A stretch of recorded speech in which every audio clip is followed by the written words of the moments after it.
Fergie is preparing to go nuclear, to drop the bomb that for a long time she has resisted. Every day I bring you a new video covering the latest updates around Meghan Markle and the royal family.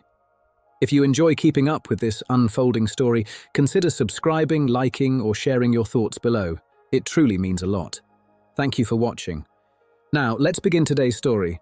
Sarah Ferguson just got hit with a brutal reality check, with every major US publisher reportedly shutting her down, according to the Sunday Express. Harry and Meghan are incredibly nervous about the possibility of a tell-all memoir from Sarah Ferguson. She tried to pitch a tell-all memoir and aimed high with a $2 million deal, but what came back was rough. Straight-up rejection letters, and in some cases, complete silence that says even more. It's wild when you think about it. This is someone who's seen the royal world up close, closer than most people ever will, and still couldn't even land a proper meeting. One Hollywood insider didn't hold back either, saying no one wants to be linked to something that might look like cashing in on family drama. That $2 million ask, completely turned away. Just picture it, someone sitting on all those behind-the-scenes royal stories and still hitting a wall like that. Now here's where things take a sharp turn.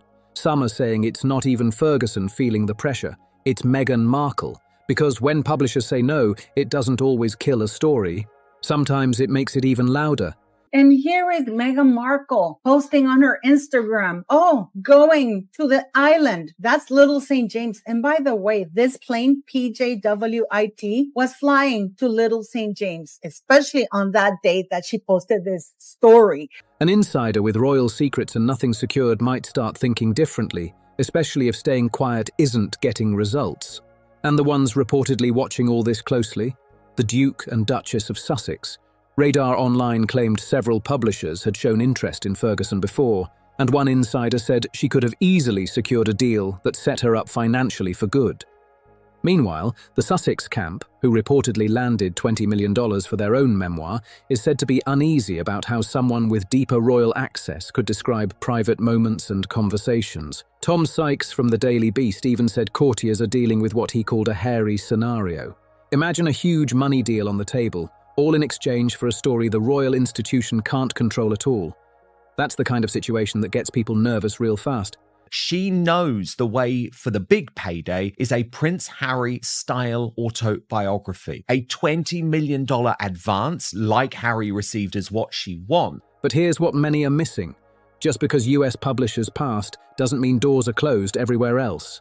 The UK, Australia, still very much in play. And let's be real, it's not just about books anymore. TV interviews, streaming platforms, big exclusives, all of that is still wide open. One magazine insider added even more buzz, saying Ferguson has been studying the exact moves Harry and Meghan made. First, the televised interviews, then streaming deals, and finally the book. It's a clear strategy that brings in serious money while also telling their side of the story. And now Ferguson is reportedly thinking about following that same path step by step. If she really goes all in and breaks away from royal expectations, this could turn into a major headache for the institution. Now here's where things get even more interesting. If you want to understand why Meghan Markle could feel the pressure most, you have to look at one connection that people often overlook: her relationship with Princess Eugenie. On the surface, it looked like a simple friendship, but insiders say it went much deeper than that. Eugenie wasn't just around casually. She was a steady presence during some intense moments. We're talking double dates, trips like the Lake Como getaway with the Clooneys, and being someone Meghan could rely on when things got tense. When Harry and Meghan moved to California in 2020, Eugenie and her husband Jack Brooksbank even moved into Frogmore Cottage, the very home tied closely to the Sussex chapter. That means they were right there, inside that world, during one of the most chaotic periods in recent royal history. That kind of access, that kind of insight. It could matter a lot if Ferguson ever decides to share even a small piece of what she knows.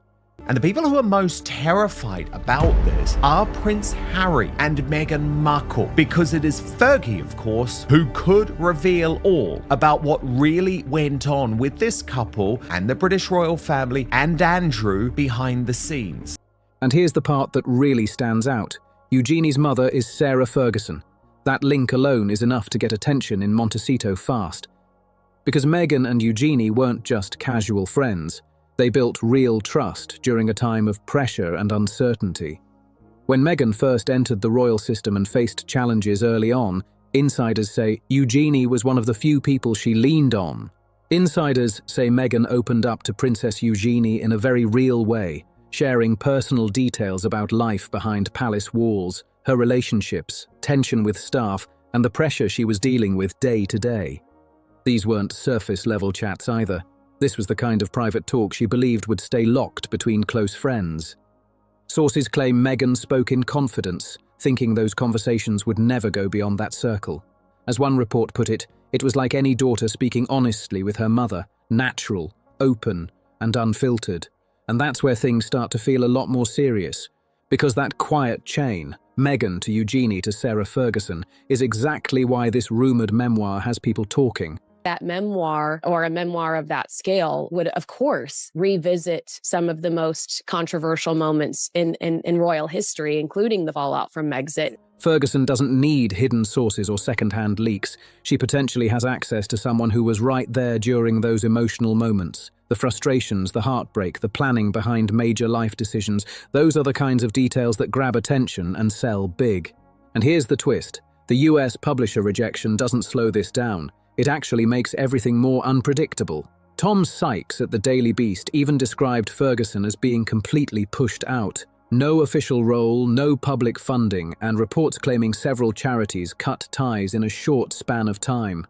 The press is completely ignoring this. The press does not want to touch the fact that Meghan was called as a witness by Virginia Roberts, who said that she was a close associate of Prince Andrew. And of course, it's not in anybody's best interest to have Meghan Markle testify, because they know that she knows a lot. And this is why this woman is flaunting her impunity around or feels untouched. On top of that, multiple business ventures have reportedly closed, adding more pressure behind the scenes. There are also claims about her lifestyle shifting in a big way. Some reports say she spent close to a month at Paracelsus Recovery in Switzerland, a luxury clinic known for charging around $17,000 a night. Others describe her moving between private villas, golf retreats, and exclusive hideaways while trying to regroup. Friends have told the press she's facing serious financial strain. But this isn't someone known for staying quiet. Ferguson has made bold moves before, and history proves it. Back in 1996, after her divorce from Prince Andrew, she released My Story, and one moment involving Princess Diana's shoes created such a wave that it reportedly ended their relationship for good before Diana's passing. As Tom Sykes noted, Ferguson has already shown she's willing to say things that shake the palace. She's taken that risk before, faced the fallout, and still went through with it. Radar Online reported that Eugenie is getting a space ready for her mother at her oceanfront villa in Portugal, a property said to be worth around $4.7 million. At the same time, reports claim Andrew is spending his days at Royal Lodge, dealing with the loss of his titles and keeping to himself. That's the current picture of the York family, and it's raising a lot of eyebrows. One parent is reportedly facing serious financial pressure, while the other is said to be lining up a headline-making memoir from borrowed spaces.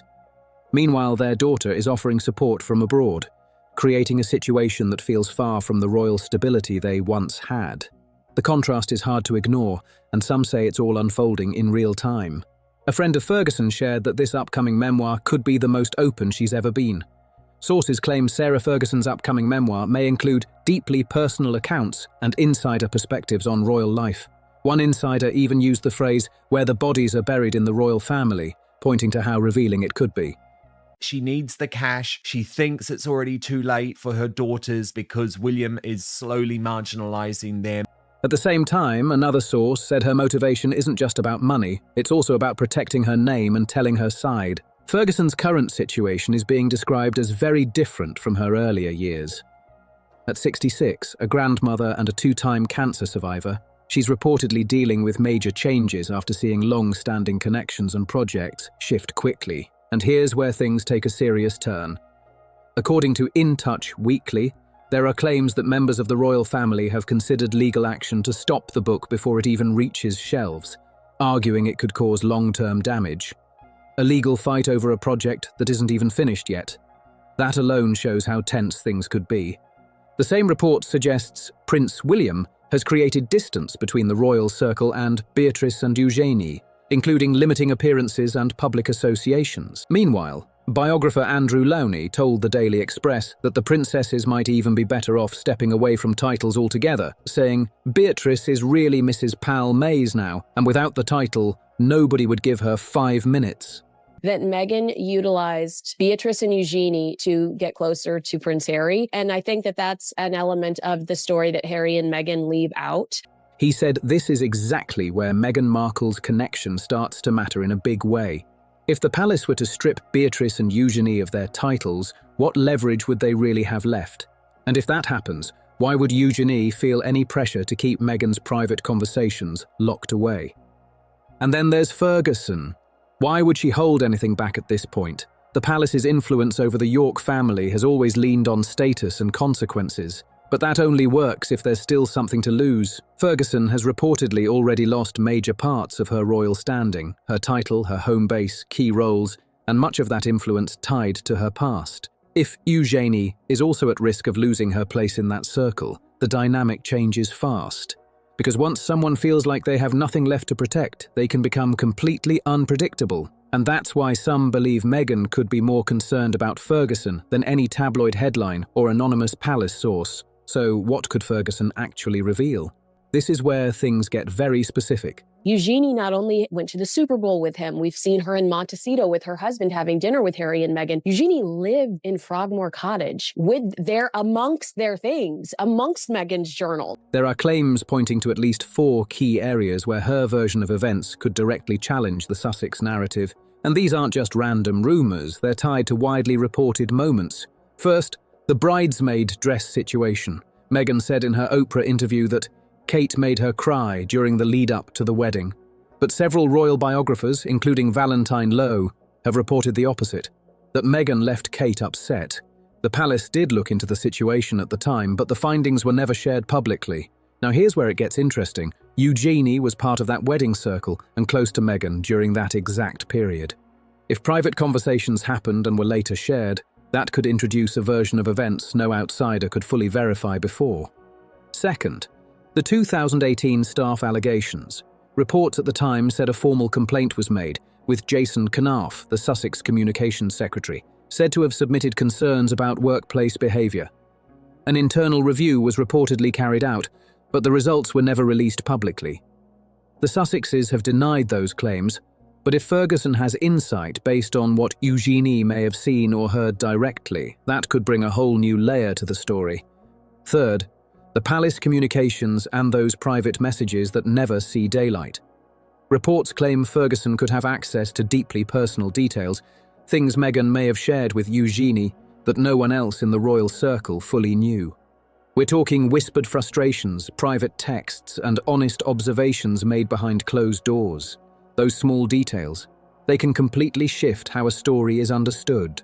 David Boyes, who was Virginia Giuffre's attorney, wanted Meghan Markle to give evidence in the civil trial, saying that there were things about Andrew that she knew. That's true. And here's why that matters. The Sussex narrative has been carefully presented to the public, but if someone comes forward with first-hand insight, not anonymous claims, not second-hand leaks, it hits very differently.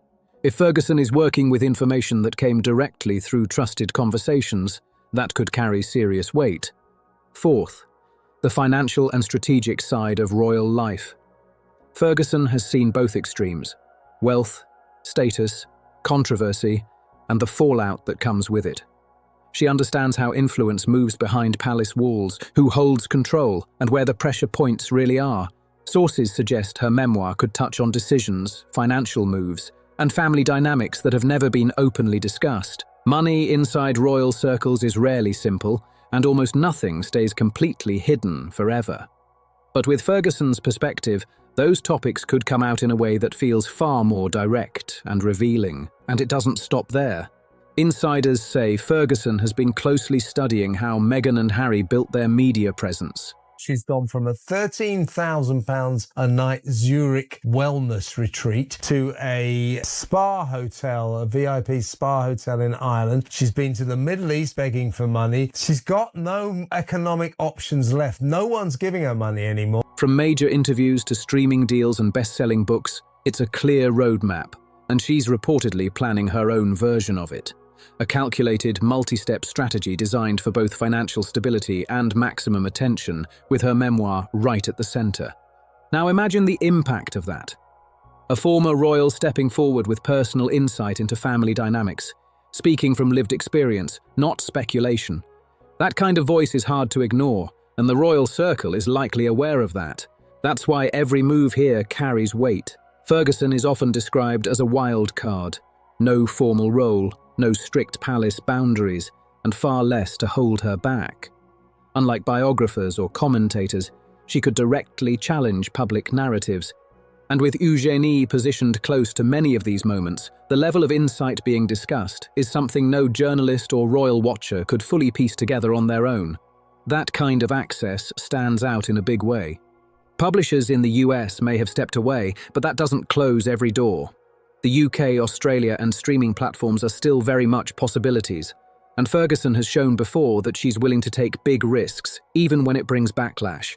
Fergie has secrets, and her financial desperation takes her to dark places, cash for access. Yeah. So I do believe that the Sussexes could and should be worried about this new development. This time, with more experience and a more strategic approach, the outcome could be even bigger. At the center of all this, it's not just gossip or random rumors. It's about trust, loyalty, and leverage inside one of the most watched institutions in the world. That's what makes this situation feel so intense.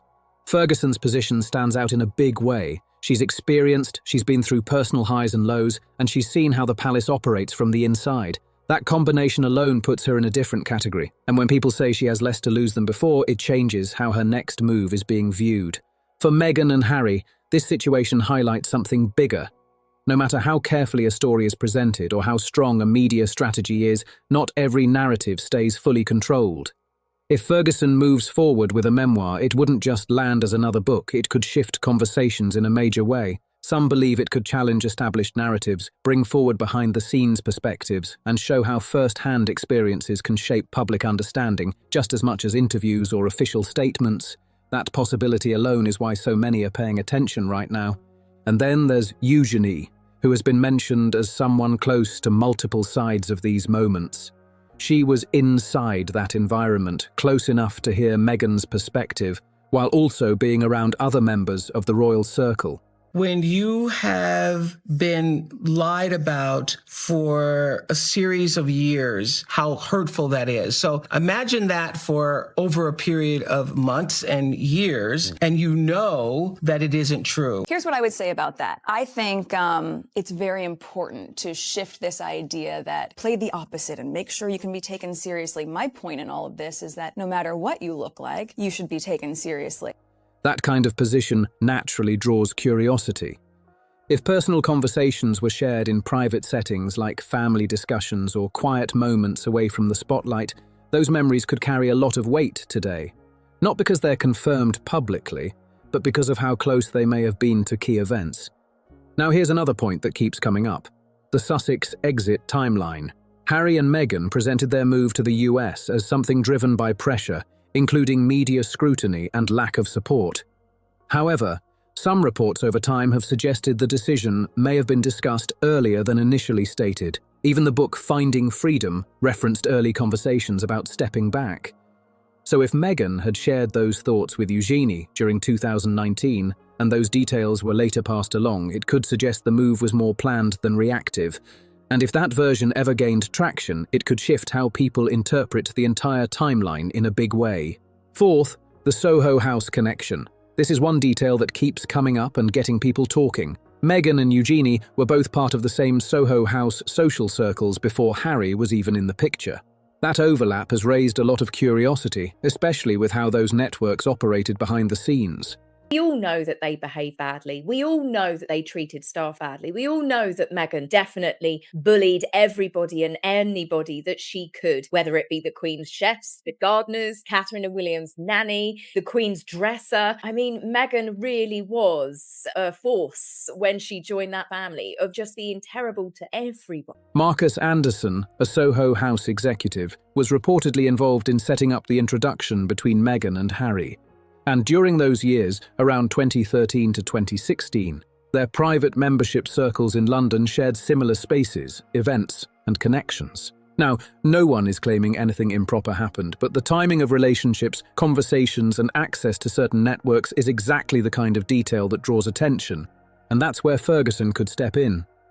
Those insider connections, the small details people usually don't see, are the kind of things that can shift how a story is viewed once they're put into print. Because once something like that is published, it becomes part of the public conversation in a whole new way. That makes 4 specific areas where a memoir like this could potentially challenge parts of the Sussex narrative. And according to reports, that possibility is what has people watching closely. Not rumours or tabloid talk, but the idea of a competing version told by someone with proximity to those events. Now here's the twist that adds even more tension. US publishers reportedly turned down Ferguson's $2 million pitch, while Harry and Meghan were said to receive around $20 million in advances for their own book. Ferguson had aimed even higher at one stage, with figures around $11 million being mentioned. But that gap doesn't necessarily mean the story isn't wanted. It could just mean the price didn't match what publishers were ready to offer. And if Ferguson comes back with a different deal, possibly adjusting expectations and adding new details, like the bridesmaid dress moment, private conversations, or the timing of the Sussex exit, it could reshape how the entire story is seen. Sarah Ferguson, reportedly pushed out, under pressure, and watching her daughter's roles shift within royal life, might now be in a position to seriously influence how the Sussex story is seen.